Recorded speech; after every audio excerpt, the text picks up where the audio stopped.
Bees Golf Studio presents Tip It Out Podcast. Here are your hosts, Brandon, Blake, and Noah.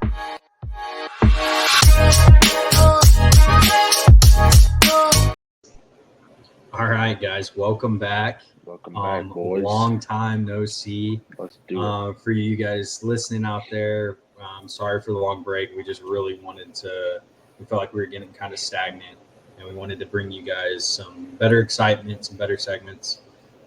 So we took the time to do that, and hopefully this will be a little more enjoyable for you guys. Thanks for your patience and thanks for your support. Getting right into it, huge weekend for Nebraska sports this weekend. Basketball at Creighton Friday. That'll be at 7 o'clock. And then we have football at home against Wisconsin Saturday at 2:30. And then rounding out the awesome weekend, we have number 1 Nebraska Huskers taking on the number 7 Wisconsin Badgers at Bob Devaney. That's 7 o'clock Saturday night. I just want to say real quick how awesome it is when, like, for both Wisconsin fans and Nebraska fans, when it lines up perfectly that you have 2 different sports, 2 highly competitive teams in each sport, at least, balanced, where they're going to be good games, and then just setting them up. So, like, if I'm a Wisconsin fan going to Lincoln, I'm going to both because it's just an awesome day that they can have in an awesome weekend. I guess my only question to you guys on this huge weekend is, what game are you guys most excited to watch? The football, volleyball, or the basketball game? Most excited. Mm-hmm. I mean, I'm very or eager. Most curious about. I'm very eager for the football game. The camera is really bad right now. I'm very eager for the football game, just for the sole fact of, let's just get over that edge and get to a bowl. Like, come on, let's do it. Basketball, I'm very nervous about. And volleyball, I have all the faith in John Cook and the girls in that volleyball team. So, yeah. Unfortunately, as much as I want to say I don't have any Kool-Aid left, or should I say Rule-Aid, I still am most excited for the football game. Mostly because I'm scared for the basketball game. Like Blake said, pretty confident about the volleyball team. And it'll do wonders if we can get over this streak of bullishness. But we'll talk more about that later. Yeah. For me, the volleyball is just kind of the heel-all at the end of the night, hopefully. Yeah. Good thing it's last. Yeah, for sure. Two kind of iffy games, and if we lose both of those, hopefully John Cook and the girls get it done, and we can feel good about ourselves. That's kind of how it was last week. I mean, just get our nuts kicked on Saturday afternoon. It's like, well, volleyball game starts in a couple hours. At least we got that to look forward to. Yeah. So I'm excited for the basketball game, though. Hopefully we just compete. That's the big thing. So that'll be fun. That'll be fun to watch. Going into Nebraska football, being this far into the season when we first started talking about it, I just want to go over kind of the main things. So as you guys know, and as most of our listeners might know that follow Nebraska, we did hire Dana Holgerson as our offensive coordinator. He is 92-69 all time. That is as a head coach. So he is a winning football coach. I kind of went over some interesting stats, so I'm just going to read them off to you guys. So his yards per game, his highest yards per game average in a season, whether that is as an OC or as a head coach, is 563 yards per game. And that was in 2009 when he was an OC at Houston. Now on the flip side, his low, being that it's 200 yards less, was 360.2. That was his last year at Houston as head coach. And then points per game, his highest was 44.2 points per game. That was as an OC at Oklahoma State in 2010. And then it must have been a bad last year for him at Houston, where his low was 23.7. Now, to put that in perspective for you guys, so think about their mostly the lows are going to be the most crucial. The high is our ceiling. The low is our floor. So Have to yards. Go ahead.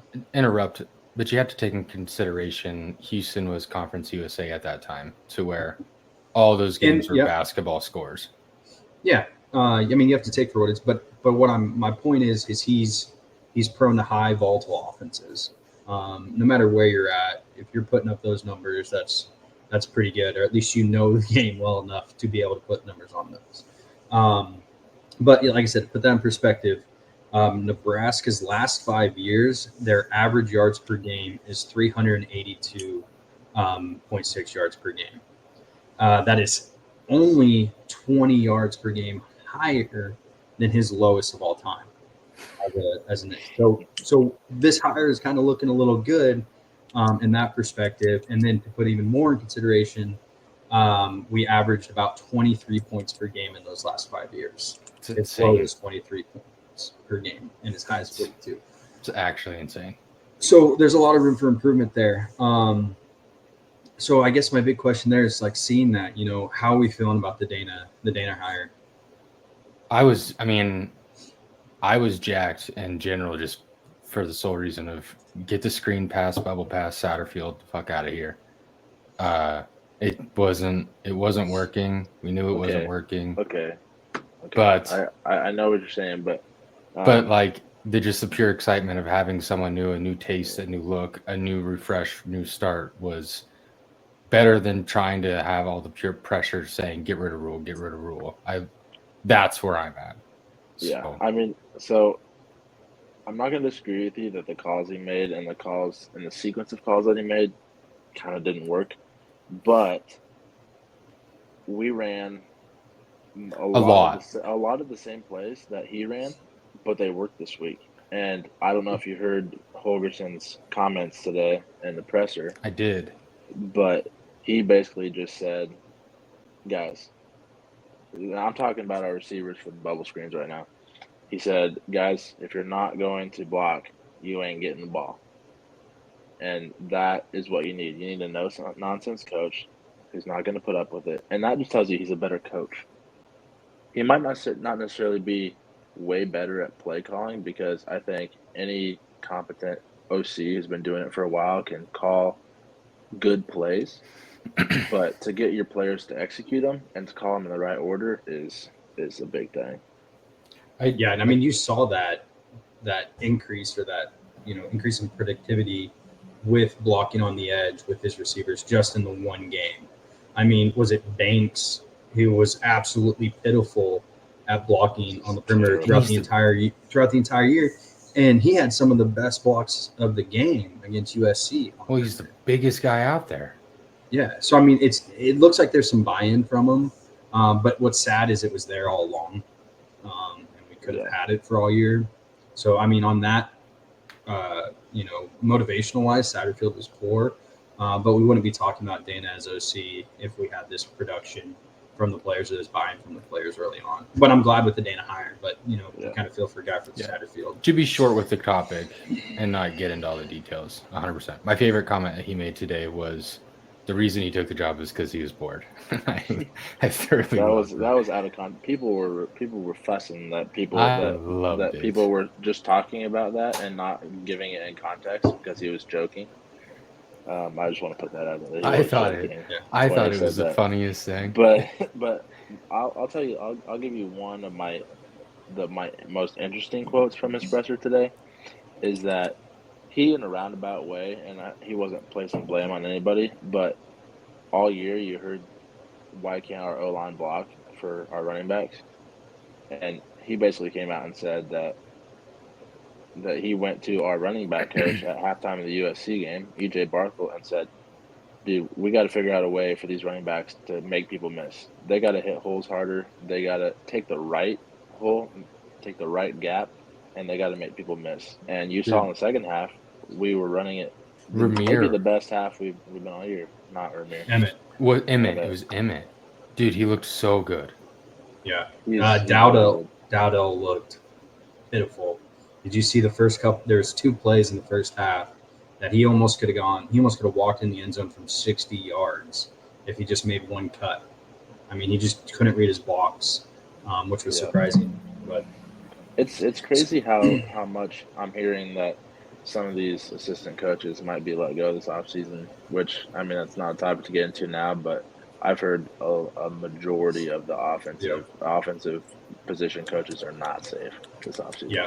I mean, Dana's staying, obviously, or at Yeah, least well, if he wants. if he wants to He's stay. not getting let go, obviously. And the other one, I mean, you keep him and you keep Tony, then Tony White out of DC, then we're gonna be pretty good. I will, however, But give he's a gonna be shout hard out. to keep though. Yeah, I But will, however, give a shout out to Rob Dvorak, our linebacker coach, because Yeah, he's taken a few walk-ons and made him fantastic. And the things he's doing with recruiting right now for our linebacking core, with Mhm. Shavers and Will McGee, and well, getting Dawson Merritt to flip. getting Dawson. That's They have a huge up and coming group. Well, And and Jamari said he's coming back, and then who he's a was the D other one? lineman, but yeah, But yeah, I'm saying defensively though. Marquise Buford's coming back. Yeah, Buford. Yeah, so we got two good defensive players coming back there. Going into that, let's just talk real quick. We're 5-5. Obviously, we all want that one more win, just to all collectively go right, get through that hump, and I think those players need it. But with that being said, obviously, it depends on. I mean, you talk that we have a chance to be in a bowl game. Everybody's happy with it. Before the season, after the start we had, not being there yet, it feels disappointing. But let's look at it objectively. We're one more from a bowl game. What are our thoughts so far on the season? it's going into it, the whole debacle of, I mean, I said it too, looking at the schedule, we have every chance to go 7-0, and that was after week 1. And then after week 2, beating Colorado, who is honestly a force. They got so much better after they played us. Going into week 3, obviously still nothing, but then like realizing that Illinois and Indiana are no fly to swat at. Like, they are good shit. Like, they are good ball clubs. They're well coached. They can beat you. And we lost the Illinois game late. I mean, we had a chance. Indiana, just the topic of having, I think his whole thing was they shouldn't be in the same conversation with us. Go out and effing prove it. And they did. And it was embarrassing and gave me a sick to stomach feeling. But it's like, we have a lot of improvements to go on. Coming out the next week and actually putting up a fight against Ohio State was like, let's go. Like, we have a good ball team. We have everything it takes. Just do it. And I think just going into the changes, it's going well. So before the season, hitting a bowl, making a bowl was ideally like the check mark on the board for me, was just get a bowl game and go for it. So Yeah. right now I'm on pace, but not happy, but not upset. I totally agree with you, Blake. Brendan probably won't be too happy with some of the question marks I'm about to raise, because he likes to call me a pessimist and just wishes I could be happy. But he's not too far off. I am actually okay with the way the season's gone. I have a couple of big reservations, I would say, about the season, and they're probably not going to be exactly what you guys think they are. I think for the most part, I still believe Rule's the guy. I still believe we're headed in the right direction. If we can get a bowl game, I'll be happy with this season in the long run. But I still have some questions that I need answered from Rule. The first one is, can he develop players like he's saying he can? I believe in the off season he does a good job of that. But one of the biggest things I see is, as the season progresses, if you don't do anything like unethically wrong, you're going to keep your starting spot, no matter how bad you're playing. Mm-hmm. He has all these freshmen that he could bring in to maybe try to get some reps, and a lot of the times he doesn't do that, I feel like. And then my other one is what a lot of people are saying, I guess, but clock management. I mean, Yeah. I feel like he says the right things. He does the right things out of the, The game. like out of the white lines. But when he gets into the white lines, he sometimes makes, mistakes that people kind of question. And Yep. I do think he can do it. It's still to be seen.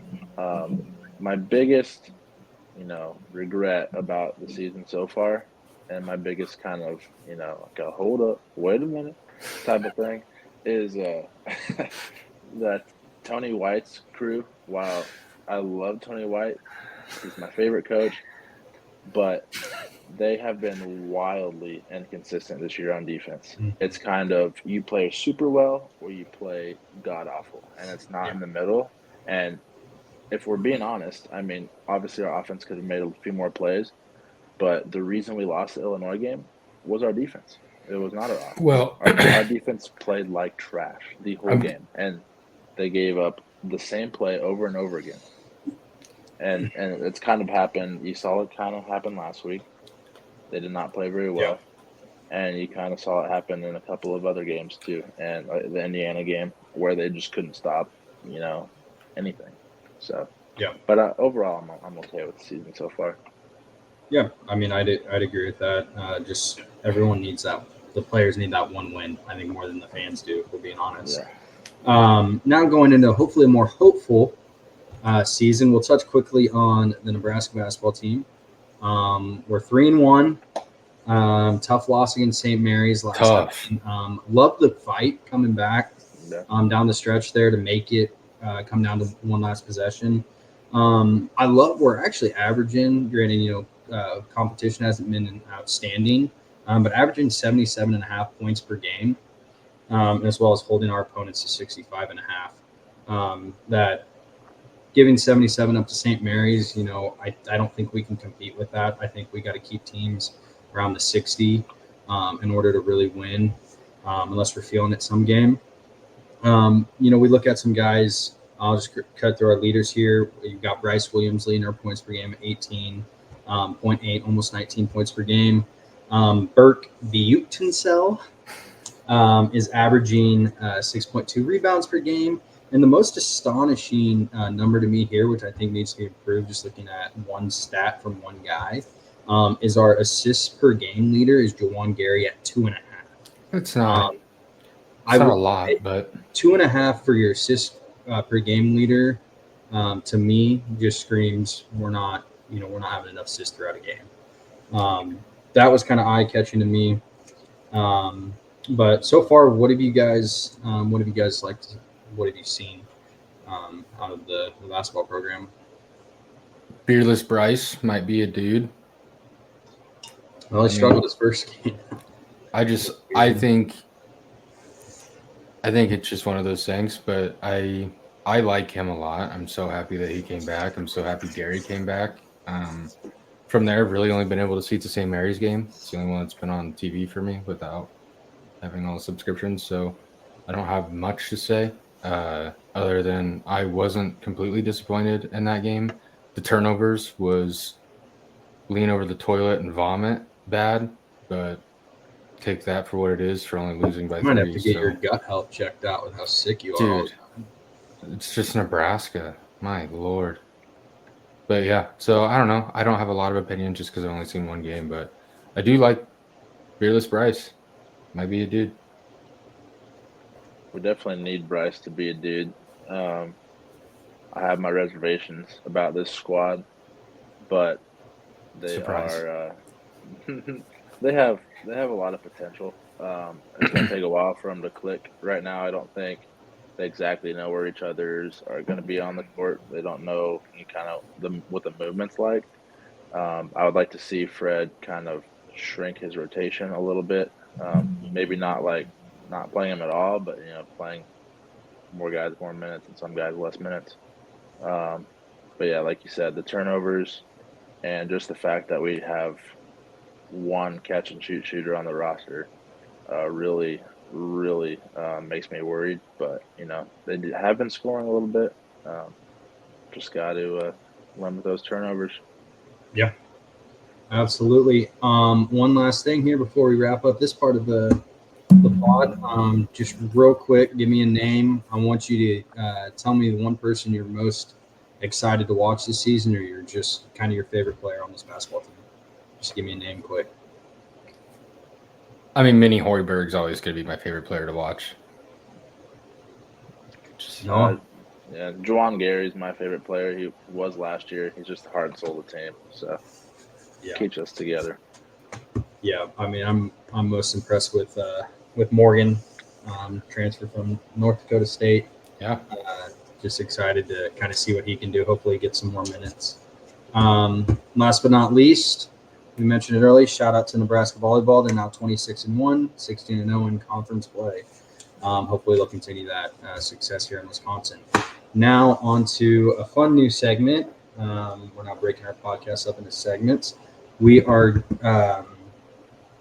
going into Behind the Game with yours truly, Blake. Go ahead, Blake. Take us away.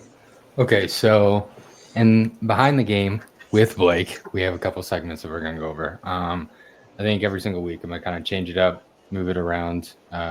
This week I have 3 segments in my little segment area. So we're going to go over bad beats, which I'm going to name 2 bad beats from the betting world this last week. We're going to go over good, bad, or fine. I'm going to name 3 players and list their stats. And I'm going to have Brendan and Noah tell me if they are good, bad, or fine.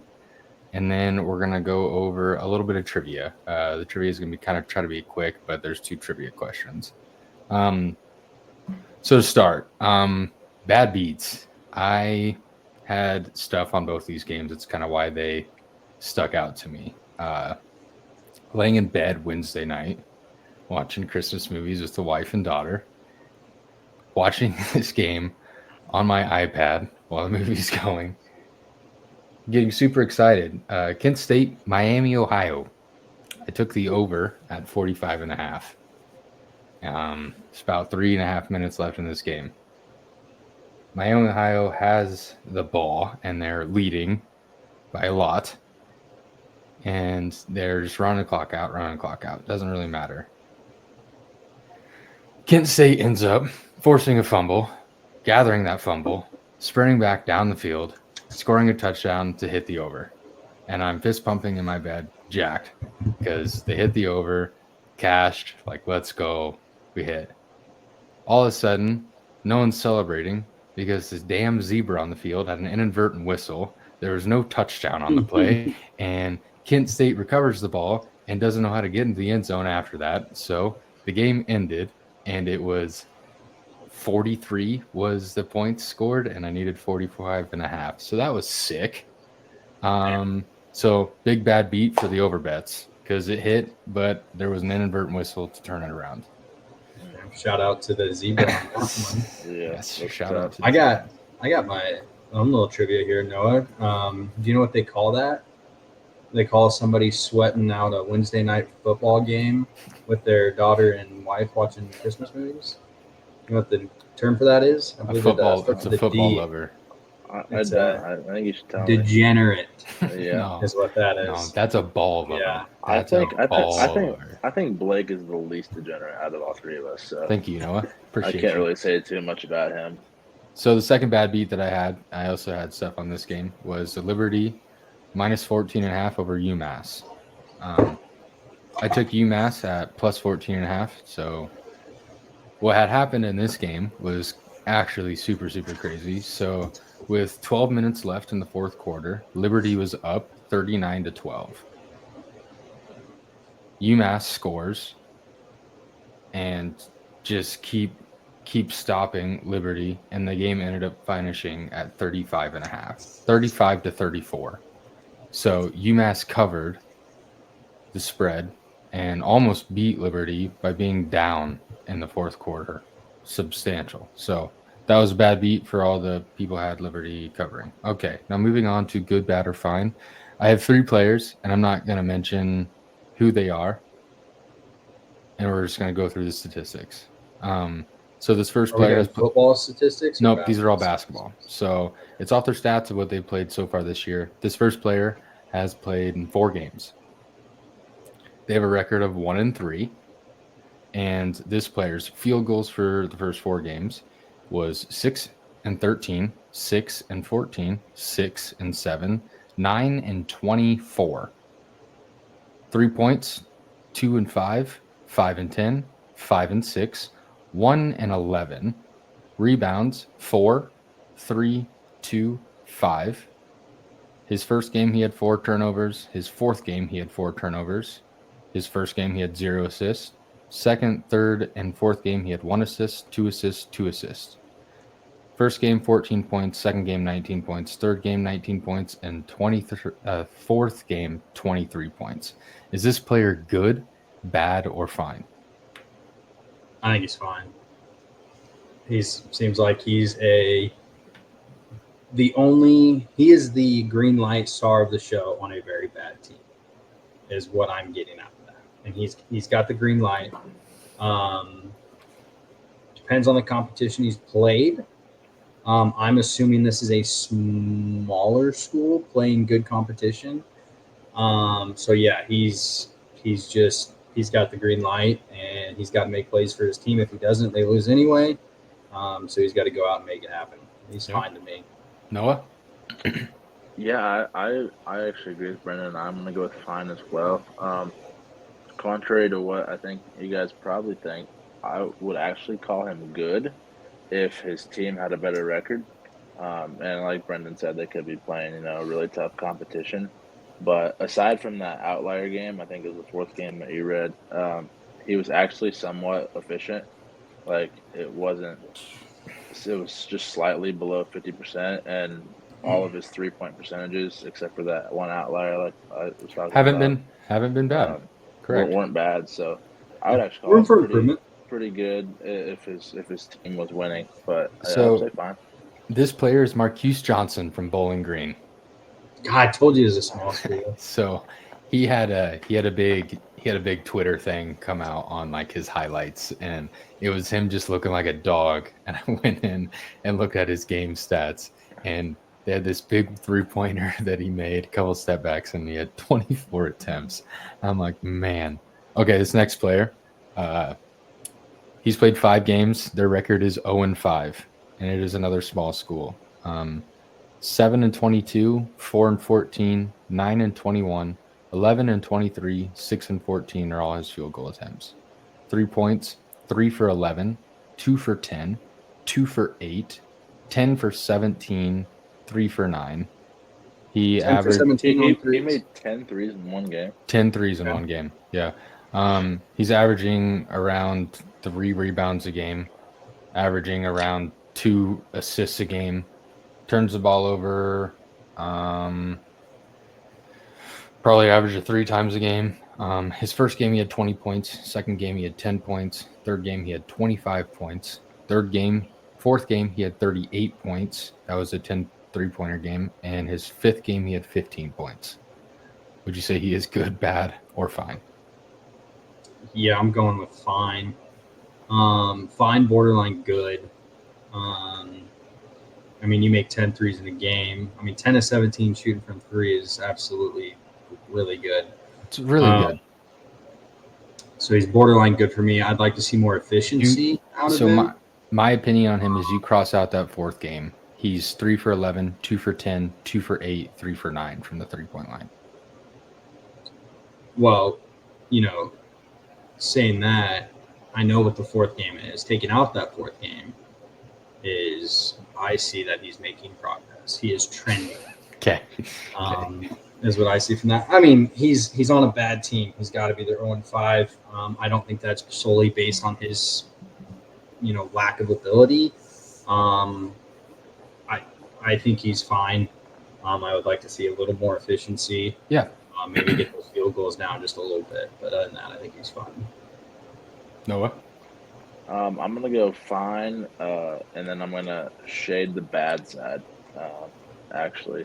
Agreed. He hasn't won a game yet, so he's obviously doing something wrong. If he's, it's his team. It seems like But it seems like he's the best player on the team from the point totals that he has. So Yeah. obviously he's not, carrying his team in the way he should. And obviously they could be playing, really good teams. But he's not efficient.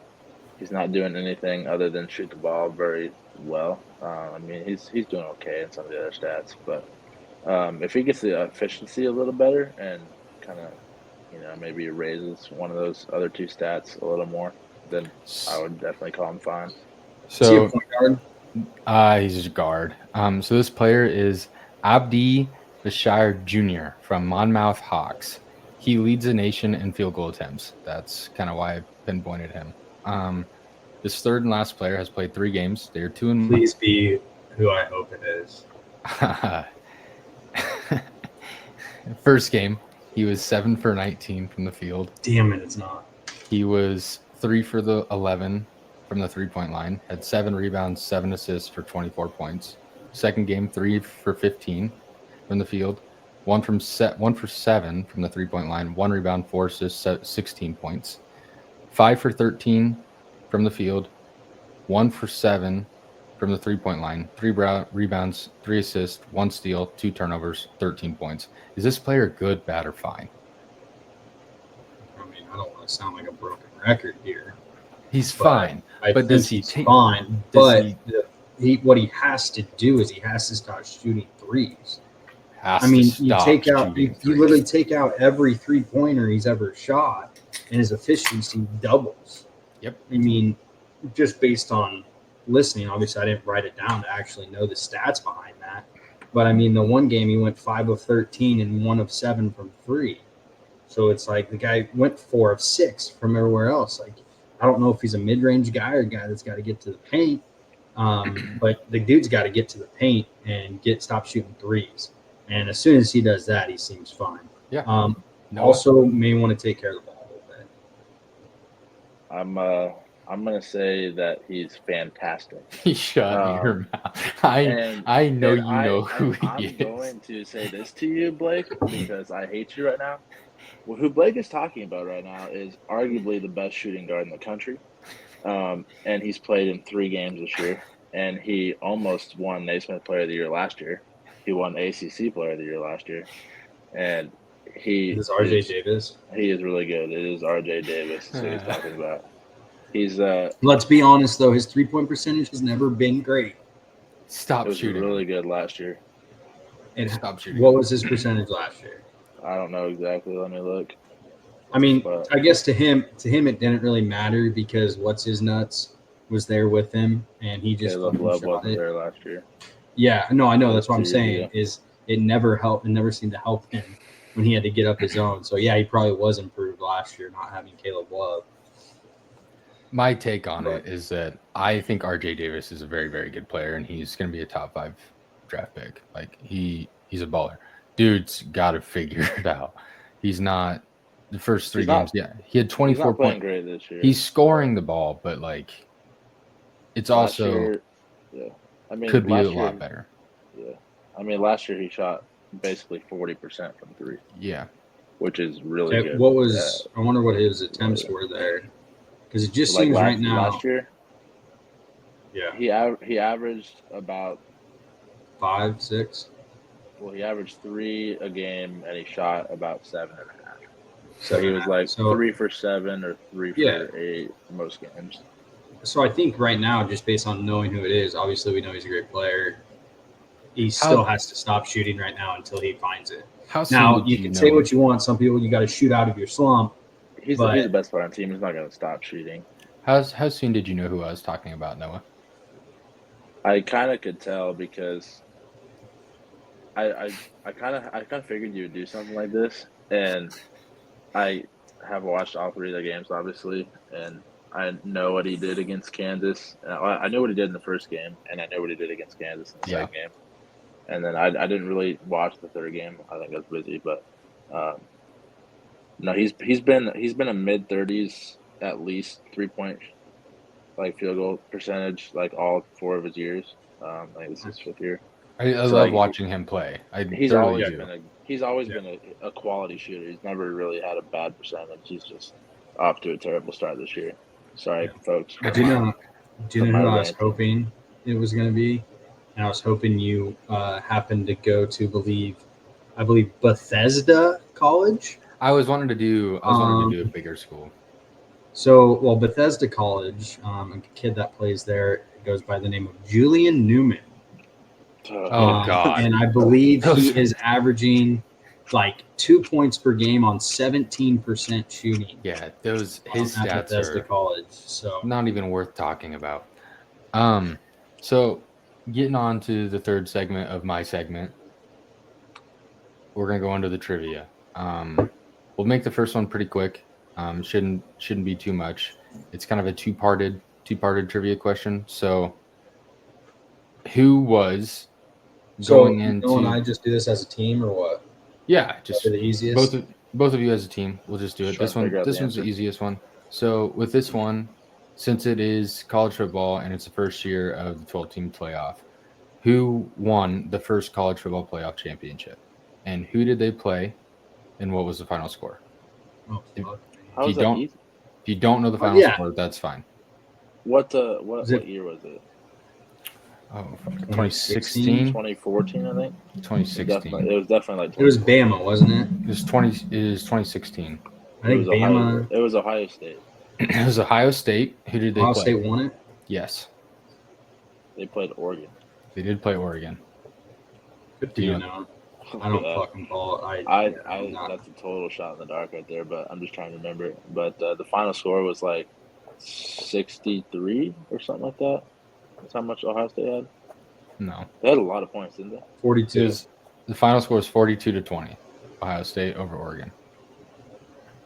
This next one is kind of a tough one. So throughout all of March Madness and the history of March Madness, there's been 10 upsets, 15 seeds over 2 seeds. There was one last year, and the first one happened in 1991.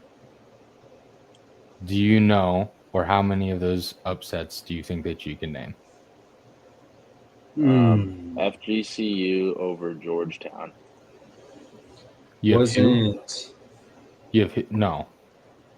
Or not. Florida Gulf Coast. Over. No. Florida wasn't a 15 seed. Florida Gulf Coast was.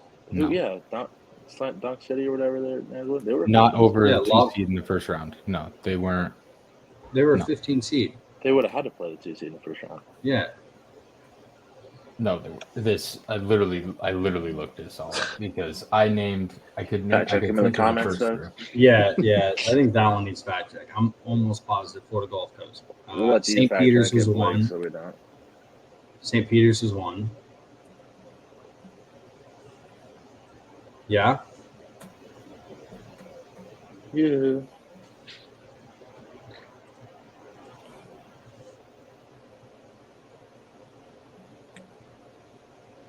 Was it FGCU or was it somebody else I'm thinking of?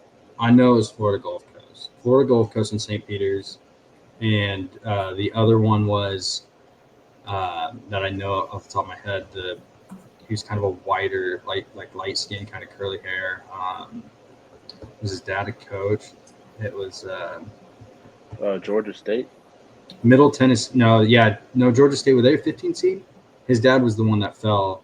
His dad was the coach. I think that's who you're talking about, but I don't know if they're a 15 No, seed. that's not who I was talking about. But that maybe they blended together. I don't know if they were the. Did they beat Louisville that year? I don't think they were the 15 seed though. I think they were the 14. Middle Tennessee State, or Middle Tennessee was one. Okay, you were right. I had the Florida Gulf Coast one mixed up. I had that wrong. So okay. I just didn't type that in. So Florida Gulf Coast, St. Peter's, Middle Tennessee State. What's the other one you said? Is Georgia State one of them? No, they were 14, I think. Like you guys say yes or no. So Princeton. No, that wasn't correct. Lehigh was one of them. Oh yeah, with McCollum, yes right? Yeah, there was 11. I just forgot the Florida Gulf Coast one. So Lehigh upsetted Duke in 2012. Florida Gulf Coast upsetted Georgetown in 2013. There was another upset in 2012 of a 15 seed over a 2 seed, and this was kind of a. This one Well, see- should know. You should know the player. He was Were the we number right one on the other ones? recruit. How many do we have so far? So Yeah, you we have have Middle St. Peter's, Tennessee, you have Middle Middle Tennessee. Tennessee, Florida Gulf Coast, and Lehigh. So you have 4 of the 11. 2012. Was Klay Thompson an 11 seed at Washington State? No. Or- Did they ever make it to Yeah, the tournament? I don't So think so. the Was your Davidson a 15 seed? No. They were 11, I think. They would know. We're not going to Your- get the old ones. the old ones are 1991 Richmond defeated Syracuse, 1993 Santa Clara defeated Arizona, 1997 Coppin State defeated South Carolina, 2001 Hampton defeated Iowa State. Then it was 2012 Lehigh defeating Duke. 2012 I'm going to give you the 15 seed on who they defeat, and I'm not going to say who they beat. In 2012 as well, Norfolk State defeated this team, which is now an SEC team. Was a Big 12 team. Had the number 1 recruit in the nation, Missouri. 2013. Did you give me Princeton? Was Princeton right? Yes, Princeton Last year. defeated Arizona last year. 2013, Florida Gulf Coast defeated. Didn't Ohio State lose?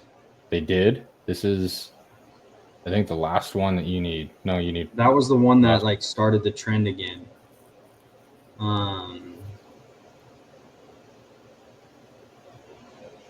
You want the mascot? I'm drawing a blank. Sure. It's a bird, isn't it? It's the Peacocks. Are they in Oklahoma? I don't know where they're from. I don't know if. All right, guys, just you want to tell us? It is the Oral Roberts Peacocks okay. defeating Ohio State. Yeah. Where's I Oral remember. Roberts at? Kansas City. They're from like the Midwest. I have no idea where they're from. But yeah, so that kind of concludes. Yeah, it's in Tulsa. I thought it was in Tulsa. That concludes my segment of segments. That's I good. will That's work good on that. I did miss that Right, one. Yeah. It was kind of embarrassing, but whatever. It happens. No, thanks. That was awesome, Blake. On to the next awesome new segment that we got. We got Noah's Nook. Noah, why don't you go ahead and tell us all about your little nook you got over there? All right, boys. Here's what we're going to do. So this is going to be all about betting because if you know me, that's all I do. All I do is bet because what else am I going to be doing? I'm a golf pro, okay? Not like I'm going to be, solving world hunger or anything like that. So first of all, I want to say I'm going to be giving bet of the day every day on our socials, TikTok and Instagram. It'll be a TikTok made by me every day, and then it'll be on our Instagram story. Follow our socials. We'll put this when we announce this episode on Instagram. We'll put both of our socials in there so you guys know what they are. But so I'm gonna be doing Noah's nightly nukes. A lot of ends going on right now. Shut up! Don't even say what you're thinking. But so that's going to be every day there. And then each podcast we're also going to be looking at betting trends. A little betting contest between us three, and I'm going to be kind of facilitating that, and it's all going to be put out on our socials. This is where we're also going to discuss all the competitions we do for Tip It Out. So without further ado, the first question I have for you guys is Nebraska football came out as, slight favorites this week against Wisconsin. 1 to 2 points, maybe 3 in some books to start out. I'm not sure what it is right now. But how are you feeling about that line, boys, this week, considering Matt Rule is 0-8 in November, and we are, I think, 0-9 in clinching a playoff game. Yeah. Bowl game. 0-9 and trying to clinch a bowl game. Our last 9. Last longest bowl drought in the Power Four. Yada yada yada. You've heard it all. What do you think, boys? Well, I think based on the trends, you go against Nebraska. To me, looking at that line, we're at home. It's basically saying it's a toss-up. They give you about 3 points for home field advantage. So looking at that, like I said, toss-up. Yeah, I think this is a stay-away game. If you're looking at betting it, it could go either way. Nebraska could finally turn the table, being at home again, kind of relaxing. Let down against UCLA last time at home. They're ready to give the fans something. Wisconsin just played Oregon tough. I believe that was in Madison. So the Big Ten, there's so much parity in college football anymore, college sports. So I think you just kind of stay away from this game, and I'm just going to watch it just as a fan, and hopefully we can pull through. Blake? Yeah, I don't think I touch the spread, honestly. I don't like it at all. I think if I do anything, if I'm going to bet Nebraska, that is, and I'm going to bet them to win, I'm just going to take a money line. I'm not going to take them to cover that. If I don't hate Wisconsin on the 3.5, 2.5, whatever it is, but again, they're coming into this game with a new offensive coordinator, traveling. We had the luck of having Dana hired on a bye week, so we had a week and a half with him. I just don't like it at all. It's something that I'm going to enjoy the watch and just kind of leave it as that. But if I were to take anything on it in favor of Nebraska, I'd take the money line before I ever touch the spread. All right. Well, I am not going to give my opinion on this game until Saturday. So be looking out for that maybe Friday night, Saturday morning on our socials, because that may or may not be the bet of the day. We will have to see on that one. But since I did give you all of the things going against Nebraska, all the statistics, how about the things going for Nebraska? Like Blake said, they just hired a new offensive coordinator who has never called plays before. They have a backup quarterback. They just came off a tough loss. They are at Nebraska. Nebraska's in senior day, everything like that.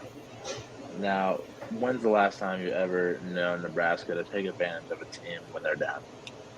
Hasn't happened in a while, so we will see. But let's hope things happen. Going to be tough to do our Nebraska ball season picks without Brendan here. So that is terrible timing.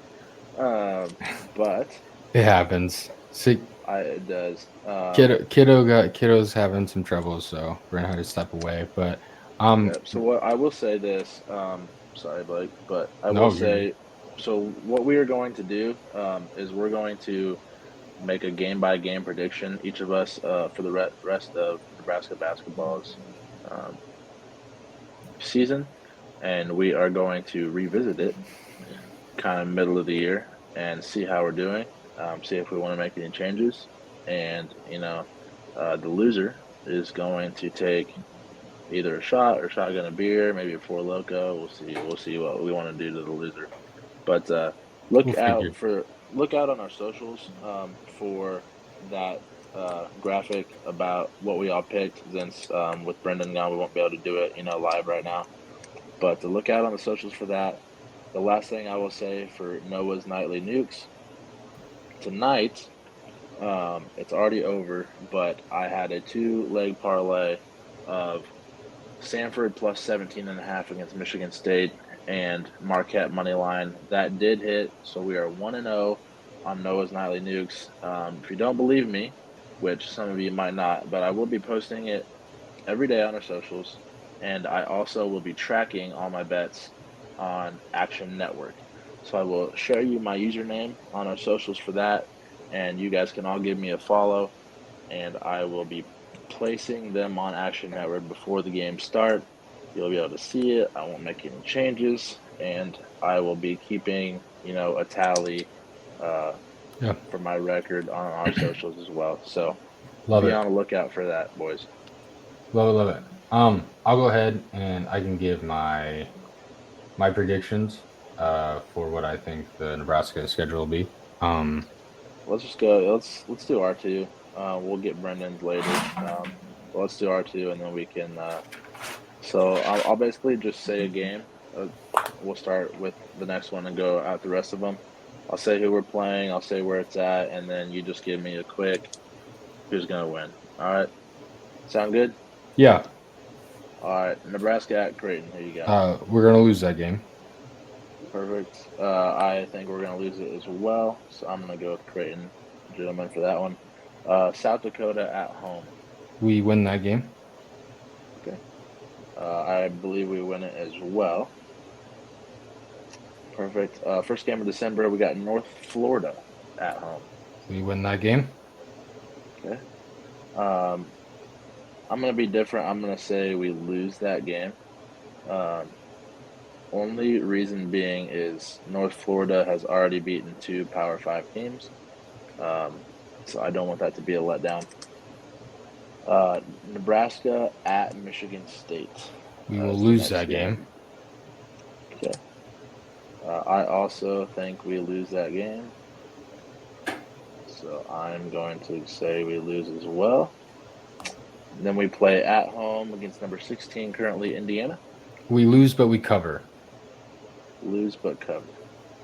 All right. I also think we lose that game. Indiana's got a really good roster. Then we go to Hawaii over Christmas for the Hawaiian Airlines Diamond Head Classic. We start against Murray State. And we win. Win that game. I don't have the bracket in front of me, honestly. Let me look it up real fast to see who we may or may not play in the second round, just so I can give you an idea.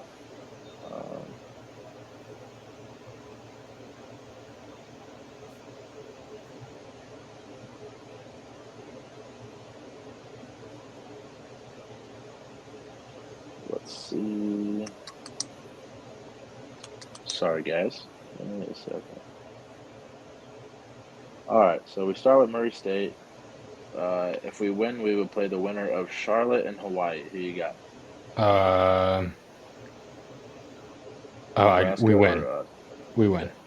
I also think we win. And then if we win that game in the championship, we will either play Oregon State, College of Charleston, Loyola Chicago, or Oakland. We lose. Lose. All right. I'm just going to say lose in the championship game. I am going to say we win the championship of the Hawaiian Airlines Diamond Head Classic. All right. And then we finish out December at home against Southern. Yeah, we win. Blake's going to go win. I'm going to say win as well. And then we get into January, and that's when Big Ten play starts. All right. So at home against UCLA. We win. Blake's going to go win. I think we lose to UCLA. All right. And then we go to Iowa. And we win that. Okay. I'm going to say we beat Iowa as well, because F the Hawkeyes. And then we go to number 6, currently Purdue. Yeah, we lose that game. I think that is pretty good play there, Blake. Purdue does not lose in Mackey. And then we are at home against number 24, currently Rutgers. We lose that game as well. I think that is correct. We lose against Rutgers.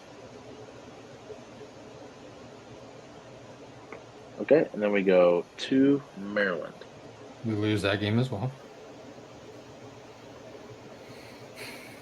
I think we lose as well. We're on a little bit of a losing streak here. And then we come back home and play USC.